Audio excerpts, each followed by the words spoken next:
Praise the lord. బాగున్నారా? ఒక వచనాన్ని మనం చదువుకుందాం. కీర్తనల గ్రంథం 95వ కీర్తన 9-10 వచనాలు. అచ్చట మీ పితరుడు నన్ను పరిశోధించి శోధించి నా కార్యములు చూచిరి. 40 ఏండ్ల కాలము ఆ తరము వారి వలన నేను విసికి వారి హృదయమును ప్రజలు వారు నా మార్గములు తెలుసుకొనలేదని అనుకొంటిని. ఇది దేవుడు మాట్లాడుతున్నటువంటి మాటలు. ఇజ్రాయేలీని ఉద్దేశించి దేవుడు మాట్లాడుతూ ఉన్నాడు.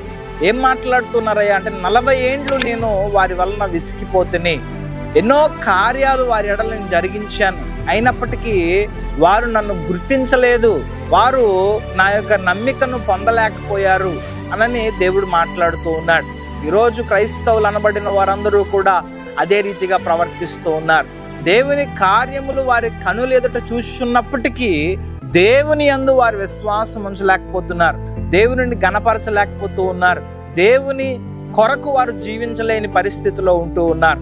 ఇజ్రాయేలీల వలన ఆయన విసిగిపోయినట్లుగా, ఆయన కోపించినట్లుగా, నా విశ్రాంతిలోనికి మీరు ప్రవేశించరు అని దృఢముగా చెప్పినట్లుగా అనేక మంది అరణ్యాల్లోనే నశించిపోయినట్లుగా దేవుని వాక్యం చెప్తా ఉంది. కనుక దేవుని విసిగించే వారిగా కాదు, దేవునిని సంతోష పెట్టే వారిగా మనము జీవించవలను.